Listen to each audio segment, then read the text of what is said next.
Olá, meu nome é Francisco Gentil, sou advogado e hoje vamos conversar sobre a seguinte situação.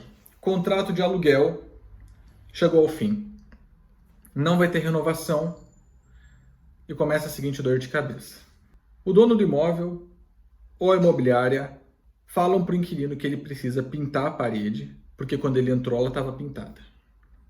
E o inquilino diz que não precisa pintar a parede. E agora? Primeiro ponto. Vamos descartar, já de antemão, o que é situação óbvia. O inquilino entrou no apartamento e a parede era branca, ele pintou de vermelho, ele precisa, ao final, pintar de branco de novo. Tinha risco de caneta, ele mesmo riscou, ele era um artista, ou tinha uma criança, qualquer razão que seja, riscou a parede, precisa pintar. Situações óbvias que o inquilino provocou, efetivamente fez o estrago na parede. Isso é uma forma bem clara que daí ele precisa arrumar a parede, porque quem causou o dano foi ele. Vamos sair agora da obviedade. Vamos colocar naquela situação em que realmente o problema se encontra, que é quando o inquilino ele fala que não estragou a parede, ele não pintou de outra cor, e ele fala que a eventual mancha que tinha ali é decorrente do tempo, uma questão natural, e ele fala que, bom, por causa disso ele não vai ter que pintar a parede toda de novo. E o locador, por sua vez, fala que sim, se ele pegou pintado, ele tem que devolver pintado.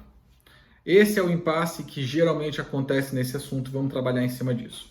Primeiro, como é sabido, existe a lei do inquilinato, ela é popularmente conhecida assim, lei do inquilinato, que é a lei 8.245 de 91. Perfeito.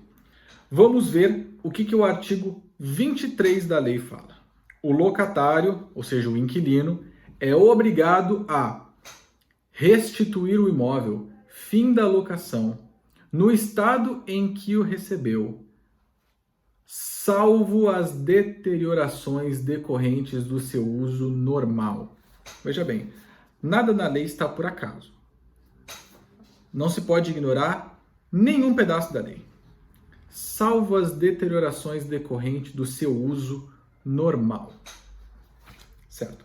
Ou seja, um mofo que apareceu, para quem vive numa área geralmente de praia, em que tem umidade, o desgaste natural. Esse, pela norma do artigo 23, o locatário não precisaria pintar. Agora eu sei o que você está pensando. Você vai dizer o seguinte, mas estava no contrato que ele ia pintar quando saísse. Ah, mas estava no contrato, ele assinou o contrato, ele concordou. Vamos lá.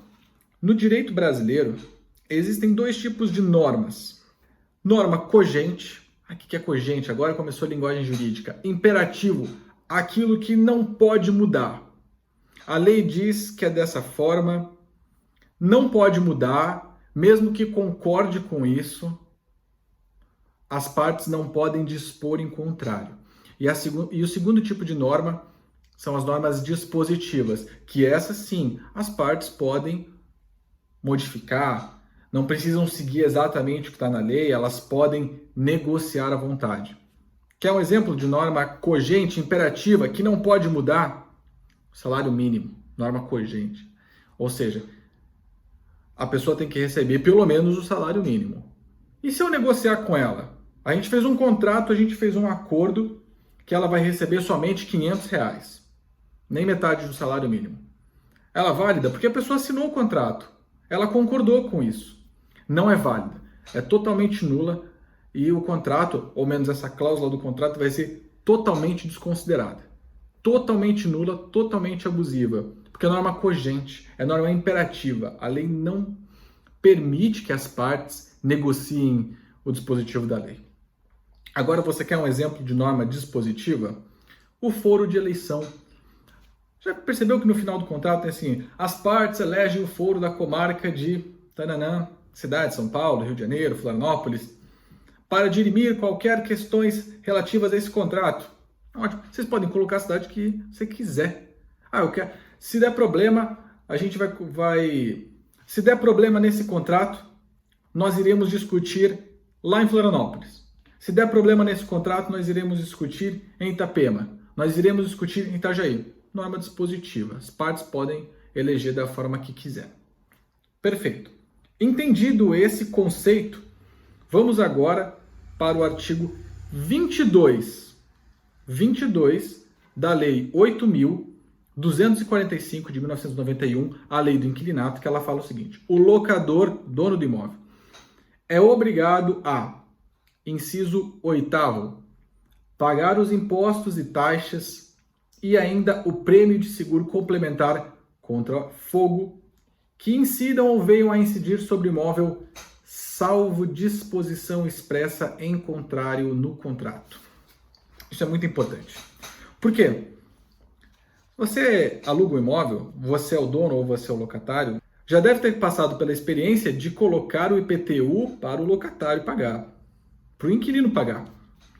Ué, mas o artigo 22 diz: o locador é obrigado a pagar os impostos e taxas. IPTU é um imposto, também é uma taxa.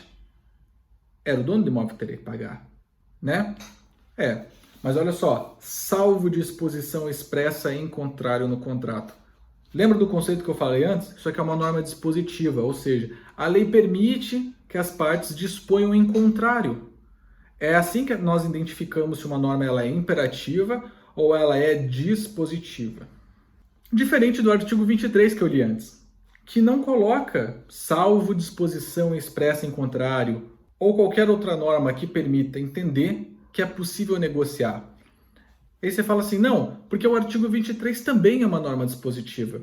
Ora, se ela fosse uma norma dispositiva e não uma norma imperativa, por que o artigo 22 coloca de forma expressa na lei que ela é uma norma dispositiva, assim, ó, salvo disposição expressa em contrário no contrato, mas não coloca em vários outros incisos, tal como o 3º do artigo 23 da Lei do Inquilinato? O que dá para concluir? Que o artigo 23, inciso 3º, não é uma norma dispositiva, é uma norma cogente. Então, ele assinou que iria pintar. Ok, mas isso pode ser uma cláusula abusiva. Se o desgaste é meramente do uso normal, ou seja, um desgaste natural, não há razão para impor a obrigação ao locatário, porque o ônus é muito grande. O custo de pintar uma parede, ou às vezes pintar o apartamento inteiro, é realmente muito alto. Tem o valor da tinta e às vezes o valor do profissional. Depende se é contratado um profissional ou a pessoa mesmo que pinta. De toda forma, é um custo alto. Ok, isso desagrada muitas pessoas, especialmente locadores e imobiliárias, porque eles colocam que ele pegou o imóvel limpo e precisa devolver limpo. Veja bem, vamos entender uma coisa assim. Quando nós vamos num restaurante, o prato também está limpo, mas nem por isso, quando você termina de comer, você vai lá dentro da cozinha lavar a louça, né? Precisamos entender que quando o bem é colocado à disposição do mercado, parte do custo do aluguel também tem que ser direcionado à manutenção, como qualquer outro negócio e qualquer outro elemento do comércio. O que significa que o ideal é que o locador faça os devidos cálculos de custas de manutenção, de valor da imobiliária, de tributação. E, bom, dentro desses custos, coloque o valor da pintura e apresente como aluguel. Mas é muito complicado colocar que ele vai pagar o aluguel e a pintura da parede ao final do contrato, colocando às vezes uma obrigação de fazer, né, ele mesmo pintar a parede ou pagar um outro profissional. Isso, pela leitura da lei, parece abusivo. Agora, essa é a teoria. Na prática, a teoria às vezes é outra. Vamos dar uma olhada como que os tribunais entendem essa cláusula. Primeiro, vale lembrar que geralmente, como isso é uma briga de valor pequeno digo para a justiça, 2 mil, uma briga de 2, 3 mil, 4 mil reais, que seria talvez o preço da pintura da parede, depende do tamanho do imóvel, poderia ser considerado uma briga pequena e, portanto, vai parar no juizado especial. E nós sabemos que no juizado especial dificilmente existem recursos, né? Dificilmente ele vai para a Câmara Recursal, para a turma recursal, aliás. Portanto, os acórdãos, a jurisprudência, elas são um pouco limitadas nessa matéria, mas não significa que não exista. Então vamos ver primeiro o seguinte. Para algumas pessoas entraram no juízo comum, outras no juizado de pequenas causas, juizado especial civil. Olha só o que o Tribunal de Justiça de Minas Gerais entende. É ônus do locatário arcar com os aluguéis e encargos locatícios devidos até a entrega das chaves e restituir o imóvel no mesmo estado em que recebeu, quando fim da locação. Havendo indicação da necessidade de pintura do imóvel locado, impõe-se a condenação do locatário a tal título. Olha só, então nesse acórdão do Tribunal de Justiça de Minas Gerais, ele entende que só pelo fato de estar no contrato, então o locatário teria que pintar a parede, independente se houve dano natural do tempo, decurso do seu uso normal. Então, a origem do dano seria irrelevante de acordo com o Tribunal de Justiça de Minas Gerais nessa apelação civil. Todos os dados vão estar aqui na descrição do vídeo. Ok, agora vamos verificar o que o Tribunal de Justiça de São Paulo entende. Locação de imóvel, danos materiais, alegação de mau uso pelo locatário não comprovada, inexistência de laudo de vistoria de entrada e de saída do imóvel locado, desgaste natural pelo decurso de tempo e uso regular, manifestamente nula e abusiva a cláusula que exige o ressarcimento das despesas com a pintura do imóvel em caso de mero desgaste de uso normal do imóvel, dever de indenizar afastado. Ótimo, olha só, completamente diferente do Tribunal de Minas Gerais, né? Então o Tribunal de Justiça de São Paulo já entende que é abusiva e nula a cláusula que determina que o inquilino tem que pagar independente independente do desgaste natural da parede. Vamos continuar aqui. Tribunal de Justiça de São Paulo, de novo, Tribunal de Justiça de São Paulo.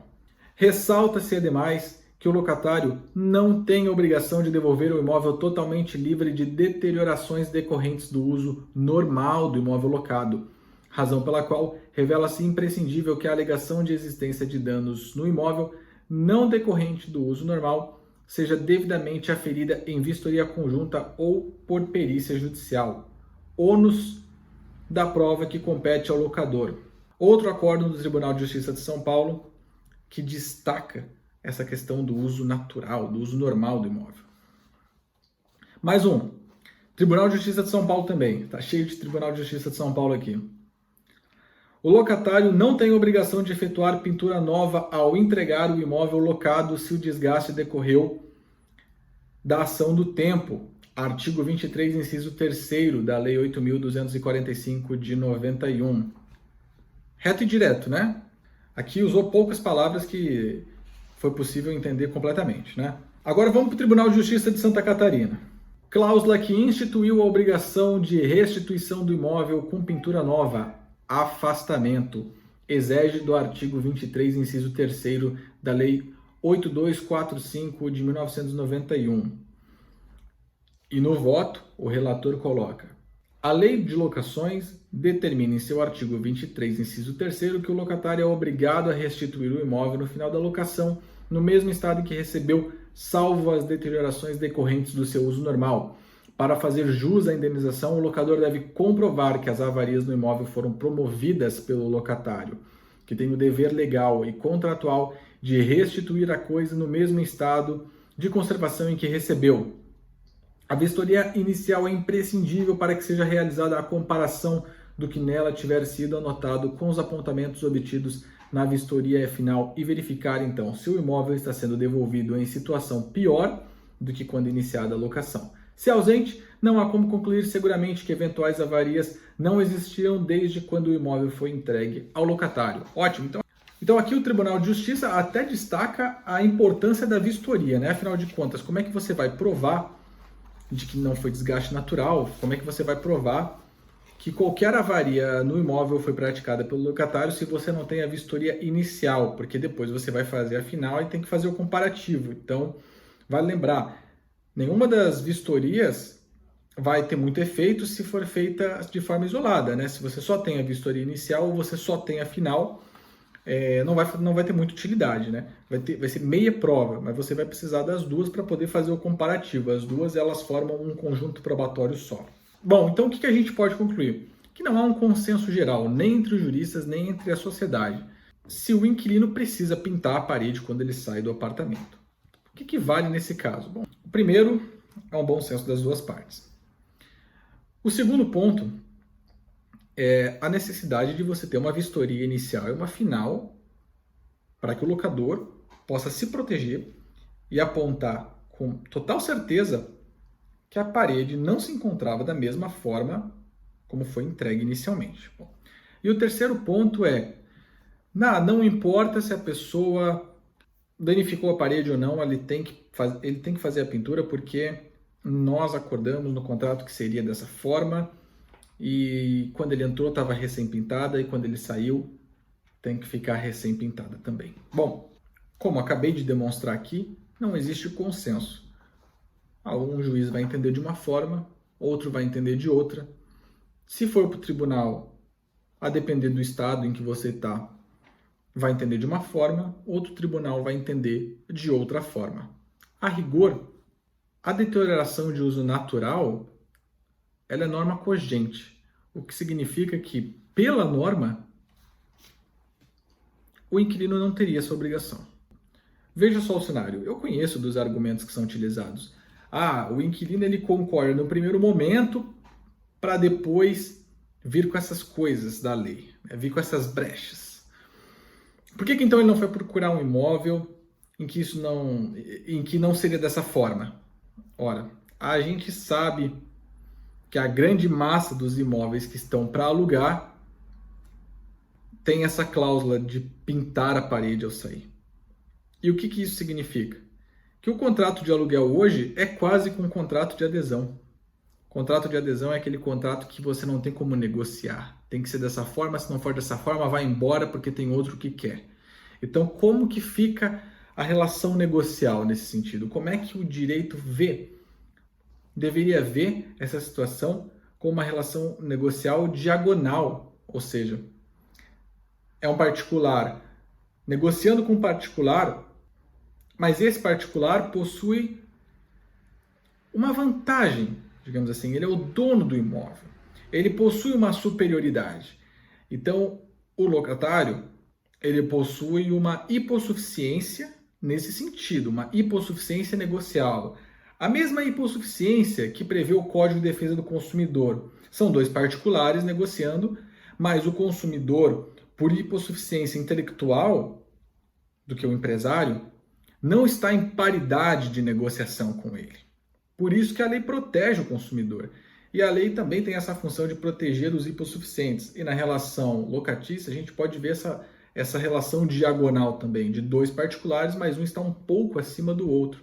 Porque ele detém o imóvel, que é do agrado do inquilino. E é mais difícil fazer uma negociação quando se formou um consenso social de que todos os locadores vão alugar com essa específica cláusula. Então, ainda que você fale, então vá procurar alguém, ele nunca vai encontrar ninguém. E eu sei que você está pensando, isso é problema do inquilino, não é problema meu? Bom, é aí que o direito intervém. É aí que o direito entra, quando o problema é do outro, ele que se vire. O Poder Legislativo e o Poder Judiciário precisam entrar para esclarecer as coisas, para que possa haver ordem social. Tá certo? Então falamos um pouco sobre esse tema. Esse foi o vídeo de hoje. Até semana que vem.